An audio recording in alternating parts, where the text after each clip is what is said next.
Assalamualaikum warahmatullahi wabarakatuh. Nama saya Lintang Panjawi sebagai moderator perwakilan kelompok 1 yang beranggotakan yang pertama Enita Febrianti, yang kedua saya sendiri Lintang Panjawi, yang ketiga Satrio Sohendar Afatir, keempat Sarah Oktaviani, yang kelima Muhammad Reza Fahlevi.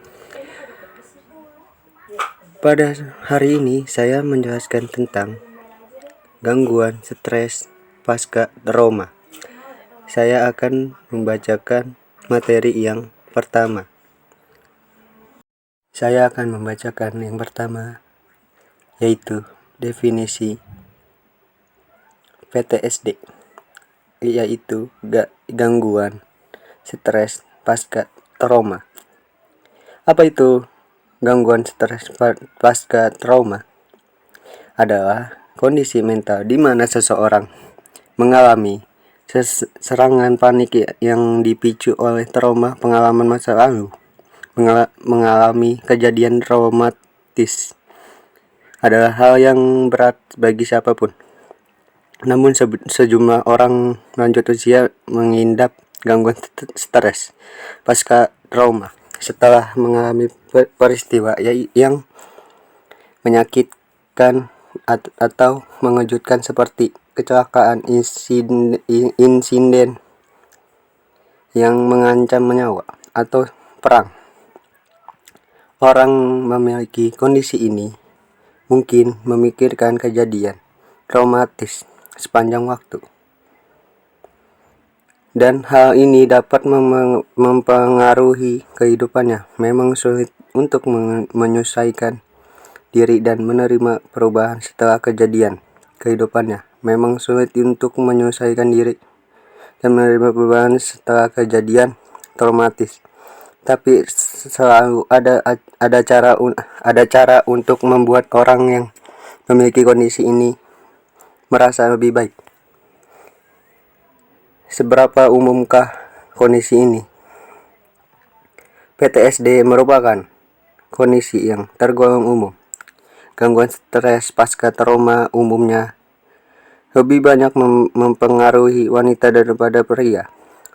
Pasalnya, kebanyakan wanita lebih sensitif terhadap perubahan daripada pria, sehingga mereka mengalami emosi yang lebih instan. Gangguan stres pasca trauma adalah kondisi yang dapat mempengaruhi pasien dalam sebuah golongan usia. Bahkan anak-anak PTSD bisa diatasi dengan mengurangi faktor resiko. Dikondisikan dengan dokter untuk informasi lebih lanjut. Pembaca kedua yaitu Enita Febrianti. Waktu dan tempat kami persilakan. Baik, terima kasih Lintang. Selanjutnya di sini saya akan menjelaskan tentang tanda dan gejala PTSD. Gejala umum PTSD. Ada beberapa tanda dan gejala gangguan stres pasca trauma yang perlu diperhatikan.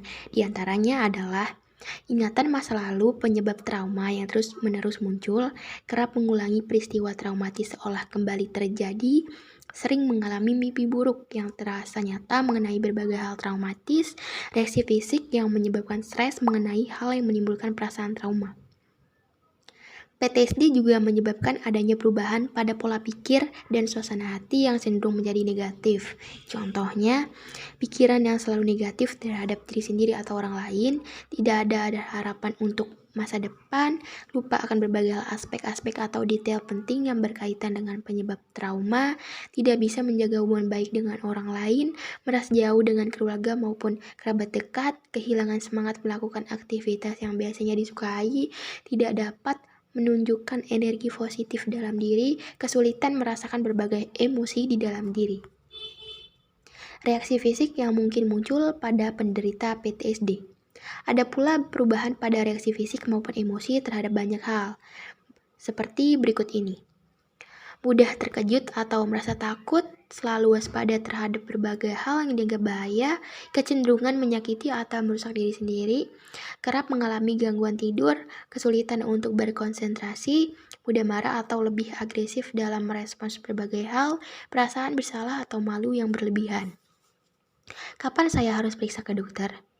Banyak orang dengan gangguan mental merasa malu dan ingin menunda kunjungan ke dokter. Namun, Anda harus ingat bahwa gangguan stres pasca trauma merupakan kondisi yang mampu disembuhkan. Semakin dini Anda mencari pengobatan, semakin cepat PTSD akan disembuhkan. Menghubungi dokter adalah hal yang perlu Anda lakukan jika mengalami gejala PTSD berikut ini. Anda memiliki pikiran dan perasaan mengerikan tentang kejadian traumatis selama lebih dari sebulan. Pikiran dan perasaan negatif Anda parah, Anda bermasalah dalam berusaha menjaga hidup tetap terkontrol, Anda mungkin ingin melukai diri sendiri atau mengakhiri hidup. Selanjutnya akan dijelaskan oleh rekan saya, dipersilahkan. Baik, selanjutnya penyebab PTSD. Penyebab PTSD masih belum jelas, namun dipercaya bahwa fakta yang Anda alami, lihat atau pelajari tentang suatu kejadian yang melibatkan kematian, ancaman kematian, luka parah, atau pelecehan seksual adalah hal yang dapat menyebabkan PTSD. Di sisi lain, gabungan faktor yang dapat meningkatkan risiko Anda mengalami PTSD antara lain: pertama, memiliki risiko kesehatan mental seperti meningkatnya risiko kecemasan dan depresi. Yang kedua, mengalami sejumlah kejadian traumatis sejak masa kanak-kanak. Yang ketiga, mewarisi aspek kepribadian atau temperamen tertentu. Selanjutnya, faktor risiko PTSD. Ada banyak faktor risiko PTSD, terlebih jika Anda pernah melalui pengalaman yang sulit. Namun, beberapa faktor yang mungkin meningkatkan risiko mengalami PTSD setelah kejadian traumatis, yaitu yang pertama, trauma intens atau berkepanjangan. Yang kedua, telah mengalami trauma lain di masa kecil, termasuk penganiayaan atau ditelantarkan. Yang ketiga, pekerjaan yang meningkatkan risiko terpapar kejadian traumatis, misalnya personel militer, tim SAR, dan petugas medis, serta pertolongan pertama darurat. Yang keempat, gangguan kesehatan mental lainnya, misalnya gangguan kecemasan, fobia, atau depresi. Yang kelima, kurangnya sistem dukungan yang baik dari keluarga dan teman. Yang keenam, kerabat kandung yang mengalami gangguan kesehatan mental termasuk PTSD atau depresi. Dan yang terakhir, kondisi yang umum memicu PTSD. Semua orang menghadapi masa yang menyulitkan dalam hidup, tapi beberapa lebih rentan menderita gangguan stres pasca trauma. Kejadian paling umum yang memicu perkembangan PTSD seperti 1. Terlibat di medan perang. Yang kedua, keterlantaran dan kekerasan fisik di masa kecil. Yang ketiga, pelecehan seksual. Yang keempat, serangan fisik. Yang kelima, diancam dengan senjata. Yang keenam, kecelakaan pesawat. Yang ketujuh, penculikan. Kedelapan, perampokan. Yang kesembilan, diagnosis medis yang serius. Kesepuluh, serangan teroris. Dan yang terakhir, berbagai kejadian ekstrim lainnya. Di sini, saya Muhammad Reza Fahlevi akan menjelaskan tentang diagnosis dan pengobatan PTSD. PTSD itu adalah singkatan dari Post Traumatic Stress Disorder. Apa saja tes yang biasa dilakukan untuk kondisi ini? Nah, jadi sini akan saya jelaskan. Post Traumatic Stress Disorder adalah kondisi yang tidak terdiagnosis sampai setidaknya sebulan sejak adanya kejadian traumatis. Jika selama sebulan setelah kejadian Anda mengalami gejala-gejala Post Traumatic Stress Disorder atau PTSD, segera temui dokter. Bila gejala PTSD muncul, dokter akan memulai diagnosis dengan melakukan pemeriksaan riwayat medis dan fisik lengkap. Walaupun tidak ada tes laboratorium untuk mendiagnosis secara spesifik, Dokter mungkin menggunakan beragam tes untuk memastikan tidak ada penyakit fisik yang menyebabkan timbulnya gejala. Nah, jika tidak ditemukan penyakit fisik apapun, Anda mungkin dirujuk ke psikiatris, psikolog, atau ahli kesehatan mental profesional yang terlatih terkhusus untuk mendiagnosis dan mengobati penyakit kejiwaan. Psikiatris dan psikolog akan menggunakan interview dan alat penilaian untuk menilai seseorang terhadap kelainan kecemasan. Cara dokter melakukan diagnosis PTSD yaitu berdasarkan gejala yang dilaporkan termasuk masalah sehari-hari. Post-traumatic stress disorder terdiagnosis apabila orang mengalami gejala PTSD yang sudah berlangsung lebih dari sebulan. Dan di sini saya akan menjelaskan apa saja sih pilihan pengobatan untuk post-traumatic stress disorder atau gangguan stres pasca trauma, seperti yang dilakukan yang telah disebutkan sebelumnya. Post-traumatic stress disorder termasuk salah satu jenis gangguan kecemasan yang biasa diatasi dan disembuhkan. Menurut Mayo Clinic, ada beberapa metode yang biasa Anda coba untuk mengatasi kondisi tersebut. Di antaranya adalah yang pertama, terapi psikologi.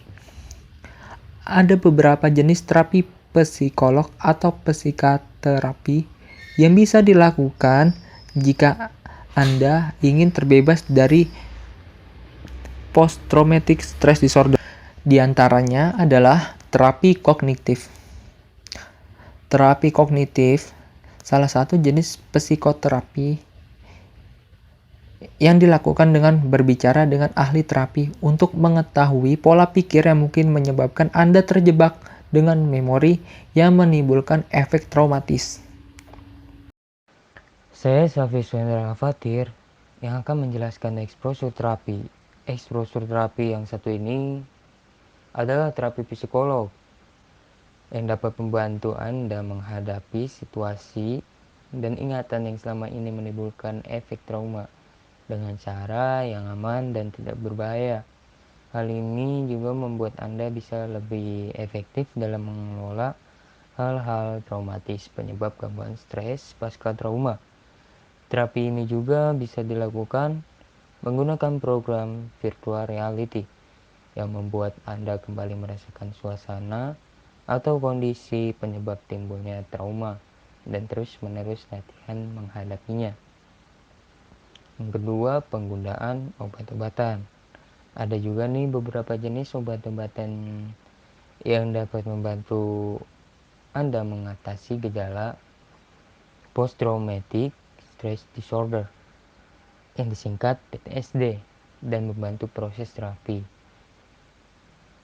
Di antaranya yang pertama obat-obatan antidepresan, yang kedua obat-obatan anti kecemasan, dan yang terakhir prazosin, obat yang dianggap efektif untuk mengurangi mimpi buruk.